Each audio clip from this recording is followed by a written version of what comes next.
vamos continuar falando da dimensão 5 da linguagem simples, que é a contextualização, que é preciso fornecer contexto adequado para a compreensão. Não é? Contextualizar é situar o leitor, é fornecer informações necessárias para compreender plenamente o documento e a sua finalidade. Por exemplo, há uma explicação da finalidade, sem contexto. Preencha o formulário anexo e entregue no protocolo até dia 30. Muito comum esse tipo de comunicação. Com contexto para solicitar a renovação do seu registro profissional, preencha o formulário anexo com seus dados atualizados e entregue no protocolo até o dia 30. Este procedimento evita a suspensão de seu registro. Quantas instituições públicas mandam para nós, às vezes, até e-mail. Preencha o formulário anexo e entregue no protocolo até dia 30. Então, é preciso que a comunicação seja simples, mas com qualidade, que consiga atingir o leitor, ou seja, situar o leitor. Um outro exemplo de informações relevantes e consequência. Um exemplo incompleto. O prazo para apresentar recurso é de 15 dias. Uma forma completa. Você tem 15 dias corridos, incluindo sábado e domingo, para apresentar recursos contados a partir do recebimento desta notificação. O recurso deve ser protocolado pessoalmente ou por representante legal. Após esse prazo, a decisão se torna definitiva e não caberão mais recursos. Então, é importante num documento que você, para compreender essa questão contextual, faça pelo menos um checklist de contextualização. O leitor sabe por que recebeu este documento? Está claro o que ele precisa fazer? O prazo e quando está especificado? Onde deve entregar, protocolar este documento? Como proceder esta explicação passo a passo? As consequências estão claras? Quem pode ajudar em caso de dúvidas? Há exemplos práticos quando necessários? Então, isto é uma questão tão delicada que a Universidade de Brasília, com o ENAP, fizeram um estudo sobre os principais problemas encontrados em textos oficiais. Esse gráfico vocês encontrarão nos documentos. Os problemas de ordem sintática são 34%. Coesão e coerência, 28% no total de documentos analisados. E olha que foram mais de 10 mil documentos. Quer dizer que 3.400 problemas tiveram problemas sintáticos muito sérios, Os problemas lexicais, 22%. E os problemas de pontuação, 16%. Veja que os problemas sintáticos são a ambiguidade, uma coisa que tem duplo sentido. Períodos excessivamente longos, 47 palavras em média, um parágrafo com 47 palavras. Ordem inversa desnecessária. Os problemas de coesão e coerência, que no estudo apresentou 28%, são referenciação inadequada, progressão temática deficiente, conectores inadequados. E os problemas lexicais, pleonasmos viciosos, impropriedades vocabulares, estrangeirismos desnecessários. Os problemas de pontuação, o mais comum, o uso inadequado de vírgulas, problemas com a crase e pontuação em enumerações.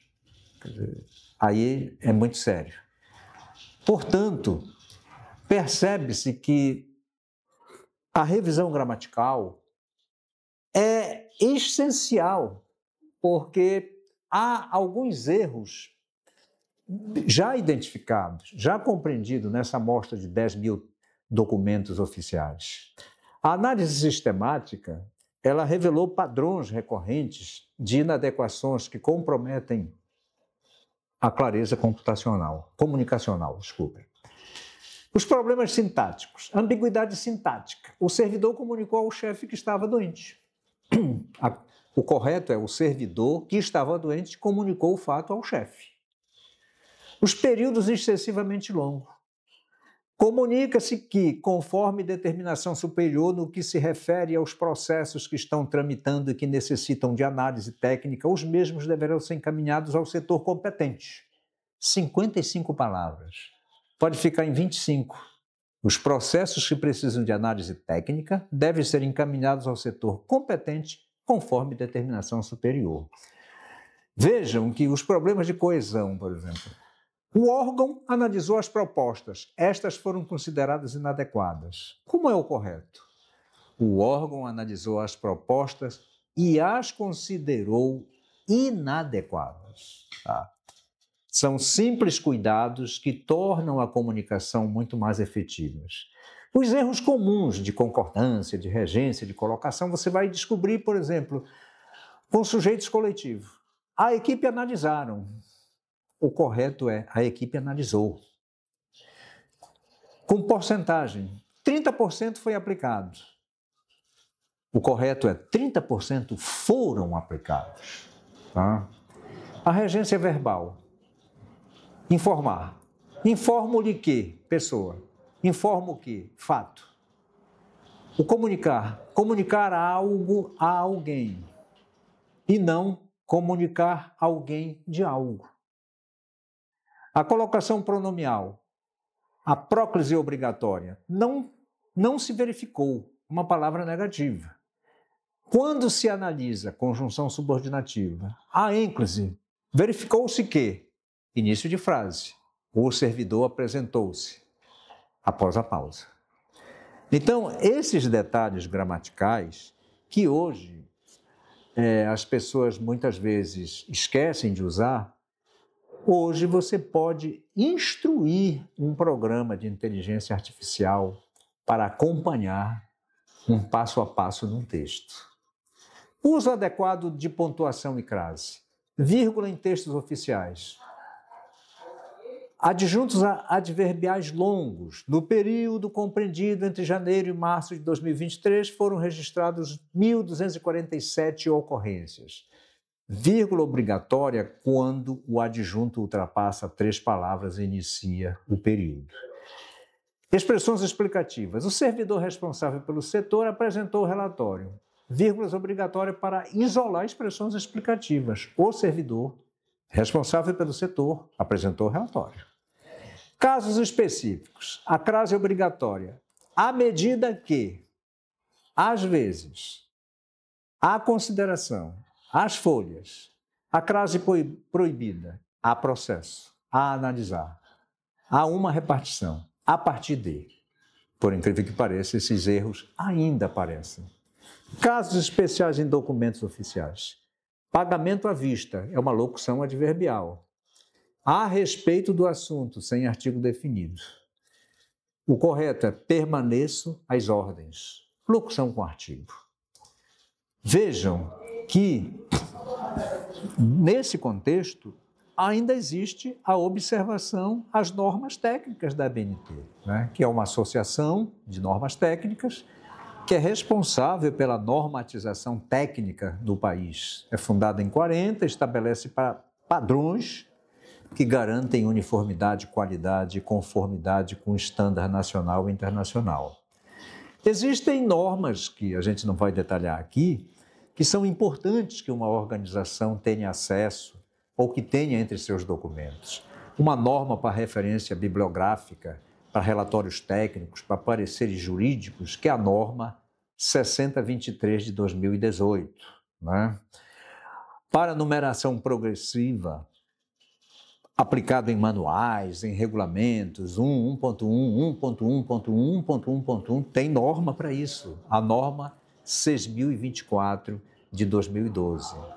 Para resumos executivos do tipo indicativo, informativo, tem a norma ABNT 6028 de 2003. Para projetos de pesquisa, estudos técnicos governamentais, que tem uma estrutura com introdução, com objetivo, com metodologia, com cronograma, Tem uma norma ABNT para isso, a 15.287 de 2011, como a de resumos executivos informativos, que trata de finalidade, de metodologia, de resultados, na norma 6028, já anteriormente falamos, né? A formatação e estrutura de documentos oficiais, normalmente, nos aspectos tipográficos, espera-se que os impressos sejam em Times New Roman, se for digital em Arial, tamanho 12, e o título 14, e o espaçamento de margem 1,5, margens de 3, de 2 ou de 2,5. E há uma estrutura documental padrão também, que se usa na informatação de documentos oficiais. Geralmente um documento começa por um timbre oficial, ou identificação do órgão, mais o brasão, tipo de documento, a numeração do documento, ofício número tal, o vocativo, o texto, a forma de tratamento e o fecho com a assinatura, né? E os padrões por tipo de documento, quer dizer, quando você tem o papel timbrado, você usa o papel A4, né, para memorando, para ofício, para relatório, os espaçamentos 1,5 para todo mundo, Times 12 para todo mundo. Esse normalmente é o padrão utilizado. Os templates, ou o que a gente chama às vezes de carimbos daquilo que você está utilizando, o que é um template? É um modelo pré-formatado, né, que serve como base para a criação de documentos que contêm estrutura fixa de cabeçalhos, de formatação de layout e campos variáveis para o conteúdo específico. Isso garante o quê? A agilidade do documento, né? Você vai fazer um documento, faz um requerimento, está aqui o modelo de requerimento, pronto. O template de ofício, né, ele tem um timbre, tem um ofício, tem um nome, a sua senhoria, nome, cargo, pessoa, assunto, senhor, o corpo do texto, a assinatura, e você tem legenda com campos obrigatórios, com data, numeração, campos variáveis, campos obrigatórios. Esses são documentos que já estão padronizados, que já estão lá no Manual da Presidência da República. E você pode, no corpo desse documento, pautar-se pelo uso da linguagem simples, com apoio da inteligência artificial e acelerar o seu trabalho. Isso é muito importante, tá? A identidade visual institucional é uma outra coisa importante quando se trata de redação oficial, de comunicação simples e de IA. O que é a identidade visual? Ela transcende aspectos estéticos e constitui um elemento de credibilidade, de reconhecimento profissional, de comunicação pública, contribui para a construção da confiança institucional, né? São os símbolos oficiais, os brasões, as bandeiras, os selos, a tipografia de cores, as fontes institucionais, as cores padrões, os contrastes mínimos de acordo com as regras da WCAG 4, né? Os layouts de diagramação, se você usa uma hierarquia visual, uma assinatura visual, isso enriquece bastante e personaliza um documento. A padronização e cases de sucesso. As normas da ABNT que eu acabo de citar para referência, para numeração progressiva, para resumos para projetos, são essenciais que cada organização utilize. O site da ABNT disponibiliza esses documentos, alguns gratuitamente, outros vendidos, né? Os aspectos técnicos de você usar os fontes adequados, o espaçamento adequado, é fundamental. E quais são os cases de sucesso que nós identificamos? Por exemplo, o Tribunal de Justiça do Rio Grande do Sul tem um projeto chamado Linguagem Cidadã, que 87% dos advogados consideram os textos mais claros. O Banco Central, com mais de 68% de compreensão em relatórios de política monetária. A Receita Federal, com menos de 31% de consultas ao call center após a simplificação de documentos. Você imagina, você tem um call center que tem milhões de chamadas. Você simplifica documentos e, de repente, esses milhões de chamadas reduzem 31%. Isso é fantástico, isso é uma economia, né? O governo dos Estados Unidos, pela satisfação dos usuários, ele mede mais de 156%. É o que a literatura aponta. Dessa forma, nós podemos dizer que as principais conclusões até este momento é que a redação oficial evolui entre tradição e inovação, mantendo precisão técnica e incorporando simplicidade, que a linguagem simples é imperativo ético e político para a democratização e acesso à informação, que os aspectos gramaticais e de padronização são instrumentos de clareza, de credibilidade institucional, e que os benefícios mensuráveis em todas as dimensões, sejam elas na democrática, na econômica, na social e na administrativa. Quais são os grandes desafios que se identificam? A resistência à mudança cultural, a necessidade de treinar pessoas continuamente, a integração de tecnologias nos processos produtivos das organizações públicas e a padronização de comunicação entre os órgãos, né? No próximo capítulo, nós vamos tratar dos tipos de documentos oficiais, da aplicação prática dos fundamentos, das especificidades por poder e dos exemplos e exercícios.